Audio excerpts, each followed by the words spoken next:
আসসালামু আলাইকুম প্রিয় শিক্ষার্থীরা, আমরা আজকে আলোচনা করব এসএসসি উচ্চতর গণিতের স্থানাঙ্ক জ্যামিতি নামে একটা, যেটা হচ্ছে তোমাদের 11.3। 11.3-এ বেসিক্যালি যে বিষয় নিয়ে আলোচনা করা হয়েছে সেটা হচ্ছে ঢাল। ঢালটা হচ্ছে অনেক বিষয়ে কিন্তু কাজে লাগে, ফিজিক্সের ম্যাথ করতে গেলেও কিন্তু ঢাল কাজে লাগে। তো আমরা ঢাল নিয়ে আজকে একটু জানার চেষ্টা করব। বেসিক্যালি ঢাল জিনিসটা কি? ঢালকে আমরা ইংরেজিতে বলে থাকি স্লোপ বলে থাকি এবং একে প্রকাশ করে থাকি আমরা m দিয়ে প্রকাশ করে থাকি, স্মল m দিয়ে। দেখো, ঢালের সংজ্ঞাটা হচ্ছে কোন একটি সরল রেখা x অক্ষে ধনাত্মক দিকের সাথে যে কোণ উৎপন্ন করে তার ত্রিকোণমিতিক ট্যানজেন্টের অনুপাতকে আমরা ঢাল বলে থাকি। ঠিক আছে, এই জন্য দেখো আমরা ঢালকে কি দিয়ে প্রকাশ করব? দেখো tan আলফা। ঠিক আছে, এই যে কোণটা আলফা কোণ উৎপন্ন করেছে, দ্যাটস ওয়াই ঢাল m সমান আমরা কি দিতে পারি? tan আলফা দিতে পারি। এখন আরেকভাবে আমরা ঢালকে প্রকাশ করতে পারি। এই দেখো, এই যে একটা সরল রেখা x ও x প্রাইম, এটাকে আমরা x অক্ষ বলে থাকি, y ও y প্রাইম, এটাকে আমরা y অক্ষ বলে থাকি। এটা হচ্ছে আমাদের মূল বিন্দু। এই যে এখানে একটা ও এ সরল রেখা যেটা আছে, সেটা কিন্তু অনেকগুলো বিন্দুর সমষ্টি। এখানে কিন্তু অনেকগুলো বিন্দু আছে। এই যে দেখো, আমরা সাপোজ এখান থেকে আমরা তিনটা বিন্দু নিতে পারি।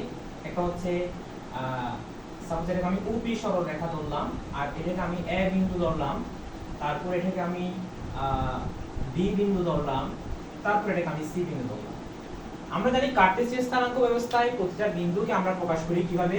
এটাকে প্রকাশ করব আমরা x1, y1 দিয়ে, আর বি বিন্দুকে প্রকাশ করব আমরা x2, y2 দিয়ে, আর সি বিন্দুকে প্রকাশ করব হচ্ছে x3, y3।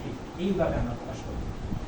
এখন দেখো, ঢাল আমরা কোণ দেয়া থাকলে তার ট্যানজেন্ট অনুপাতের মান বের করে আমরা ঢাল বের করতে পারি। ঠিক আছে, আর যদি বিন্দু দেয়া থাকে সেক্ষেত্রে আমরা কি করব? সাপোজ আমার কাছে দুটো বিন্দু দেয়া আছে আর বি। এই ঢাল বের করার একটা সূত্র আছে, সেটা হচ্ছে কি স্যার, m সমান হচ্ছে del y divided by del x। y বলতে আমরা কাকে বুঝি? y বলতে 2D কে বুঝি, আর x বলতে কাকে বুঝি? x বলতে বুঝি হচ্ছে ভুজকে। ঠিক আছে, এটা হচ্ছে ডেল্টা মানে হচ্ছে পরিবর্তন, আর del y মানে হচ্ছে y এর পরিবর্তন, কুটি দ্বয়ের পরিবর্তন, আর del x মানে হচ্ছে ভুজ দ্বয়ের পরিবর্তন।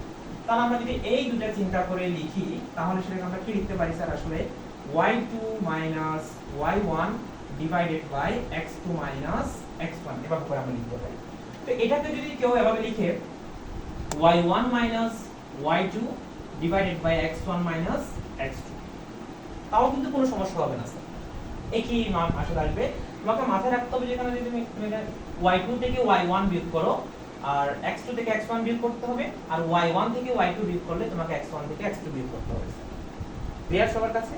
তাহলে আমরা বিন্দু দেয়া থাকলে ঢাল বের করব এভাবে, আর কোণ দেয়া থাকলে ঢাল বের করব এভাবে। তাহলে কোণ দেয়া থাকলে ঢাল বের করতে পারবো। অনেক সময় কোশ্চেন হতে পারে কি, ঢাল দেয়া আছে কোণ বের করতে বলতেছে। ঠিক আছে, তো এখান থেকে আমরা কি লিখতে পারি স্যার? এখান থেকে আমরা লিখতে পারি এই যে m সমান tan আলফা, এখান থেকে আমরা লিখতে পারি আলফা সমান tan ইনভার্স m। তো এগুলো নিয়ে অনেক কথাবার্তা আছে। দেখো, tan এর মানগুলো আসলে কি? tan 0 ডিগ্রি মানে হচ্ছে 0, tan 30 ডিগ্রি মানে হচ্ছে 1/√3, tan 45 হচ্ছে 1, tan 90 এটা অসংজ্ঞায়িত, এগুলো আমরা জানি। এখন দেখো, তোমাদের আরেকটা বিষয় খেয়াল করে দেখো। সাপোজ এই বিন্দুটাকে আমি 2,4 বলতেছি, 2,4 বলতেছি, আর এটাকে আমি বলতেছি 4,6। সাপোজ এটা আমি আইডিয়া করে লিখতেছি একটা বিষয় বোঝানোর জন্য, আর এই বিন্দুটাকে আমি লিখতেছি 6,8। আচ্ছা, এই ক্ষেত্রে দেখো, এই যে তোমার তিনটা বিন্দুর তিনটা স্থানাঙ্ক আমার দেয়া আছে, তা আমি যদি এই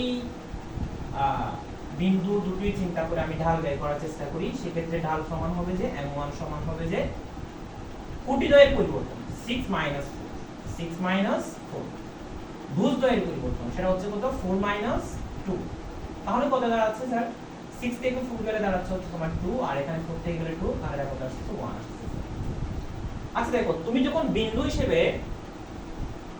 হিসেবে যখন বি আর সি কে কাউন্ট করবা, কিংবা এ আর সি কে কাউন্ট করবা, তোমার কিন্তু একই রেজাল্ট আসবে।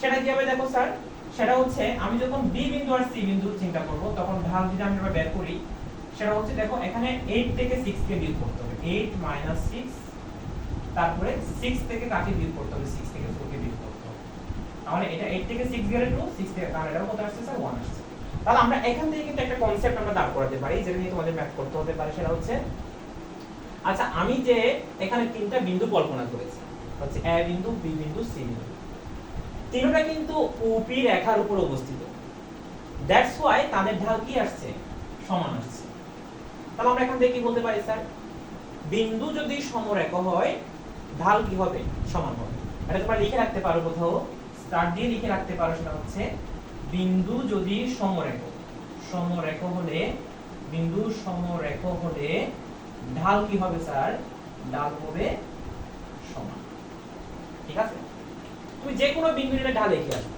কারণ ঢাল দ্বারা আমরা এক্স্যাক্টলি কি বুঝি ঢাল দ্বারা বুঝি যে একটা সরল রেখা x অক্ষের ধনাত্মক দিকের সাথে কত কোণ উৎপন্ন করেছে ঠিক আছে তো যে কোনো বিন্দু নাও সেই ক্ষেত্রে ঢালের মানটা তোমার কি আসবে এই আসবে এই কনসেপ্টে আমাদের অনেক ম্যাথ করা লাগতে পারে তাহলে বলতে পারি বিন্দু সমরেখা হলে ঢাল সমান হবে অথবা ঢাল যদি সমান হয় আমরা বলতে পারি বিন্দু সমরেখা হবে এটা হচ্ছে আমাদের কনসেপ্ট আচ্ছা ঠিক আছে এবার একটু খেয়াল করে দেখো স্যার এই যে তোমার ঢাল দেয়া আছে তোমাকে কি বের করতে বলতে পারে তোমার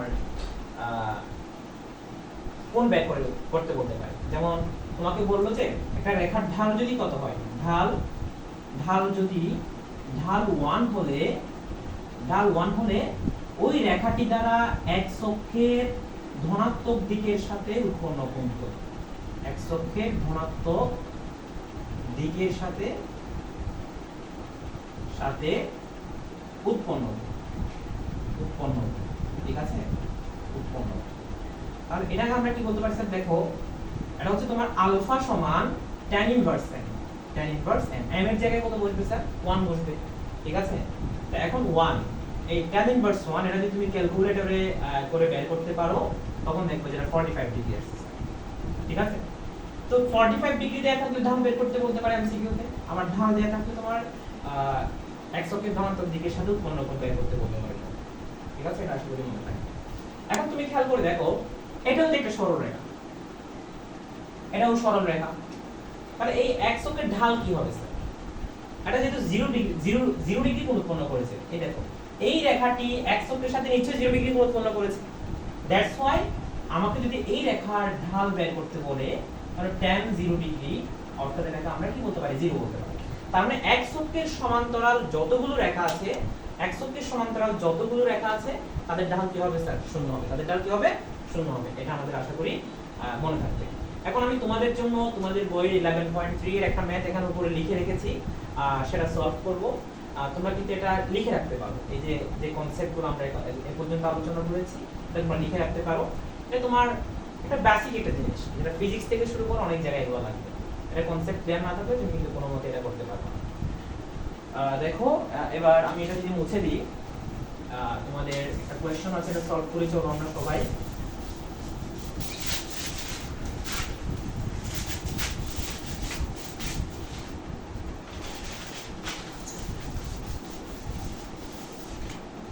দেখো এখানে বলা হচ্ছে কি a 0 b হচ্ছে 0, b c হচ্ছে 1, 1 সমরেখ হলে দেখাও যে 1/a + 1/b = 1 এটা তোমাকে কি করতে হবে স্যার এটা তোমাকে প্রুভ করতে হবে ঠিক আছে তোমার এগুলা দেয়া আছে তিনটা বিন্দুর স্থানাঙ্ক দেয়া আছে আচ্ছা আমি বিন্দু হিসেবে যখন a b নিব সমরেখ এখানে বলা হচ্ছে কি বলে দিয়েছে শর্তটা কি ছিল স্যার তিনটা বিন্দু দেয়া আছে যারা একই রেখার উপর অবস্থিত তাহলে এখান থেকে আমি a আর b নিয়ে চিন্তা করি a b রেখার ডাল যদি চিন্তা করি a b রেখার ডাল যেটাকে আমি m1 সমান চিন্তা করি তাহলে সূত্রটা কি ছিল স্যার সূত্র ছিল হচ্ছে del y del x এরকম একটা সূত্র ছিল আমাদের del y del x del y মানে হচ্ছে y স্থানাঙ্কের পরিবর্তন আর del x মানে হচ্ছে x স্থানাঙ্কের পরিবর্তন তাহলে এটা কি হচ্ছে স্যার b থেকে 0 এই দেখো এখানে y1 এর মান হচ্ছে 0 আর এখানে y2 এর মান হচ্ছে কত b তাহলে আমাকে কি করতে হবে b থেকে 0 মাইনাস করতে হবে তাহলে কি থাকতেছে স্যার b থাকতেছে আর নিচে কি করতে হবে স্যার এটা থেকে এটা বিয়োগ করতে হবে তাহলে 0 থেকে a বিয়োগ করলে দেখো b থেকে 0 বিয়োগ করেছি 0 থেকে a বিয়োগ করতে হবে 0 থেকে a বিয়োগ করলে আমি কি হবে স্যার -a পাবো তারপর আমি যদি bc নিই বি আর সি নি, অথবা তুমি এ সি নিতে পারো, যে কোনো একটা কিছু তুমি নিতে পারো। তো আমি বিসি নিলাম, বিসি রেখার ঢাল m2 সমান হচ্ছে, বিসি রেখার ঢাল m2 সমান হচ্ছে, দেখো এখানে y স্থানাঙ্কের পরিবর্তন, বিসি যেমন 1 থেকে b কে বের করতে হবে, তাহলে এটা কি দাঁড়াচ্ছে স্যার 1 b, ঠিক আছে। আর x থেকে কি করতে হবে, x থেকে x বিয়োগ, তাহলে 1 0 দ্যাট মিন্স 1, তাহলে এটা আমরা ফাইনালি কি লিখতে পারি, 1 এখন তোমাকে বলছে কি আসলে, এখন তোমাকে বলেছে সমরেখা বলেছে, তাহলে শর্ত মতে আমি কি লিখতে পারি, আমি এই পাশে লিখতেছি এটা শর্ত মতে যেহেতু বিন্দু তিনটি সমরেখ, তাহলে আমি কি লিখতে পারি স্যার m1 সমান m2 লিখতে পারি, তাহলে m1 আর m2 আমি সমান লিখতে পারি, তাহলে m1 এর জায়গায় কত লিখতে পারি, b divided by minus a equal to 1 b আমরা লিখতে পারি, ঠিক আছে। তাহলে এটা সাথে আমরা যদি গুণ করে দিই, minus a into 1 b equal to b হতে পারে এখানে, তাহলে মাইনাস a আর 1 গুণ করলে মাইনাস a প্লাস ab, ঠিক আছে, তারপর ইকুয়াল টু b লিখতে পারি, ঠিক আছে। এগুলো তোমরা নিজেদের মতো করে সলভ করতে পারো, এটা কোনো ব্যাপারই না, নিজেরা যেভাবে ভালো মনে করো ওভাবে তোমরা সলভ করতে পারো। তাহলে এটা যদি ওই পাশে পাঠিয়ে দাও, minus a b equal to minus ab, ঠিক আছে। তাহলে সবগুলা মাইনাস হলে কেমন কেমন জানি লাগে, আমি সব মাইনাস দ্বারা গুণ করে দিলে অবশ্যই এত মাইনাস আসতো না, যদি আমি কি করতাম স্যার, যদি আমি এই দিকে মনে পিছনে মানে একটা 1 আছে, b ইনটু 1 মানে b এই পাশে লিখতাম, তখন এত জামেলাদার ক্যালকুলেশন আসতো না। আমি এর সাথে এটা গুণ করার কারণে একটু ক্যালকুলেশন একটু ক্যাচআপ লাগতে পারে তোমাদের, এটা নিজেদের মতো করে সলভ করতে পারো, এটা হচ্ছে কনসেপ্ট, এরপর নিজেদের মতো করে তোমরা সলভ করতে পারো, ঠিক আছে। আর যত বেশি নিজে প্র্যাকটিস করবা তত বেশি তোমার ক্যালকুলেশন পাওয়ারটা বাড়বে, ঠিক আছে, এটা কিন্তু খুব ইম্পর্টেন্ট, ঠিক আছে। দেখো তাহলে এটা মাইনাস দ্বারা গুণ করলে কি হচ্ছে a plus b equal to ab। এখন দেখো আমার যেখানে প্রমাণ আছে সেখানে কিন্তু তোমার ডান পাশে 1 আছে, ঠিক আছে। তো ডান পাশে 1 করার জন্য এই অবস্থায় কি করতে হবে, ab দ্বারা ভাগ করতে হবে স্যার। তো ab দ্বারা যদি আমরা ভাগ করে দিই, দেখো a কে ab দ্বারা ভাগ করলাম প্লাস b কেও ab দ্বারা ভাগ করলাম, আর এটাকে ab কে ab দ্বারা ভাগ করলে কি হচ্ছে 1 হচ্ছে। তাহলে এখানে কি দাঁড়ালো স্যার, এটা a কাটাকাটি গেলে বা 1/d হবে প্লাস আর এটা হবে তোমার 1/a ইকুয়াল টু 1। তাহলে দেখো যেটা চেয়েছে সেটা কিন্তু প্রমাণিত হয়ে গেছে, কারণ আমরা লিখতে পারি 1/a plus 1/b equal to হচ্ছে কত 1, এটা আমাদের দেখানো হয়ে গেছে, ঠিক আছে।